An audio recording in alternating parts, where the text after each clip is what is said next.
very appreciative of how the jury was and how they actually took their time to do their job and everything like that. I do want to show my remorse to the family. What happened to them was not something that a family should go through. I just am very appreciative of what the jury did and how they were able to deliberate and find me not guilty. You've had your family here all along. What's that support been like? That's the most amazing support. Just because they're in the courtroom doesn't mean they're not supporting me. I've got hundreds of people supporting me, and I am so appreciative of them, and I had to keep my faith this whole time. What did it feel like being in there as the verdict was being read out?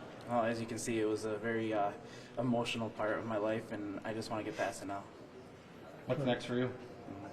Going home and hug my family. That's the first thing I'm going to do. Is this what you were expecting as an outcome?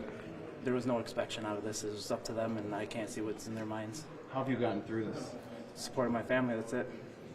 Family, friends, and everything else. Mr. Fitzpatrick mentioned the possibility of federal jeopardy with the Western District. Is this something that they've reached out to either of you about? I have reached out on behalf of Mr. Kieffer with respect to the potential federal prosecution. I hope that they have paid attention to what this jury had decided. I think the jury spent, a solid 2.5, 3 days deliberating on this matter, and they reached the proper conclusion. Mr. Kieffer has maintained his innocence right from day one, and his story has not changed at all. When I first met with Mr. Kieffer day one, the first thing he said to me is how he feels so terrible for the Brooks family. This is a tragedy. However, Mr. Kieffer did not participate in Mr. Brooks's death. You got an acquittal without calling a single witness. The defense, all the way through, not calling a single witness. How does that? What do you want us to ascertain from that? Well, we've maintained all along that the evidence that the special prosecutor had, his whole office was fantastic. They disclosed every ounce of evidence they had. We have been able to scrutinize that evidence very, very closely. And when we reviewed the videos when they were first released to the public, it clearly showed that Mr. Kieffer was not an active participant in this. There was certainly some non-compliance by the late Mr. Brooks. My client acted appropriately under policy and procedure. And then, as we said in our opening and our closing, after the minimum application of pepper spray, there was not one finger laid on Mr. Brooks again. We did enter in and out of that treatment room for seconds, merely seconds, but he did not touch Mr. Brooks at all. He never would have touched me. He wouldn't touch any inmate inappropriately. He's never done that.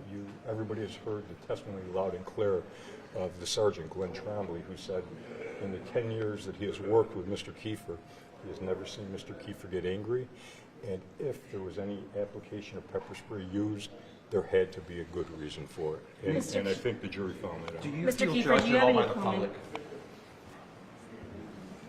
public? Has your life been? Yes, my life was turned upside down from this, 100%. Members of the public have spoken to you in the store, in life. Honestly, not really. I just I don't know how to answer that, to be honest. Do you have any comment on your peer's verdict of guilty for Mr. Kingsley? No comment. Yeah, neither do I. No comment on Mr. Kingsley. I do think that it's a contradictory verdict, given the states of mind that you need for both those charges, but that'll be for his attorneys to evaluate. Thank you. Thank you very Thank you both. Do you think the video helped or hurt your case in this situation? From day one, I've always maintained the position, and as my client, that videos actually vindicate my client. We are sorry we didn't have the videos from the time Mr. Brooks first arrived at the Marcy Correctional Facility, because then the whole story would have been on video. But the portions of the video that we did receive certainly vindicated my client, and we felt that was a big part of our defense, which is why we went through methodically with the jury, playing all the different segments and sections. Thank you. What does this case mean for the Corrections Department? The indictment, it alleged a gang conspiracy and a welcoming committee. What does this verdict say about the job of the Corrections I Department? can't speak for corrections anymore, so. That is non-existent. That is non-existent in the Marcy Correctional Facility. There is no welcoming committee. As you've heard through the testimony, the COs, they work, the shifts are so different. It's not a Monday through Friday 9-to-5 job. They'll be working 18 hours on a Monday, 18 hours on a Wednesday. They won't work Thursday. They're working 8 hours on a Friday. They're always working with different people. There is no gang mentality. I say that with the utmost respect because the special prosecutor obviously laid out a fantastic case. We've been sitting on pins and needles. Sergeant Trombley seemed to trash some of the system, and I just wonder, from your firsthand knowledge, is there anything you'd change about the system as someone that worked there? Unfortunately, I don't think my client is in a position where he can change it. I think that's going to start from the top on the way down. I think. I don't know. Advocacy from the bottom can change things. It's possible. You're right, and I don't mean to discount that, but I think the powers to be, the higher-ranking politicians, starting from the governor on the way down, have to do a very serious study within the Department of Corrections, and that's where the change is going to have to start, I believe. Thank you. Thank you. Thank you, everyone. Thank you very much.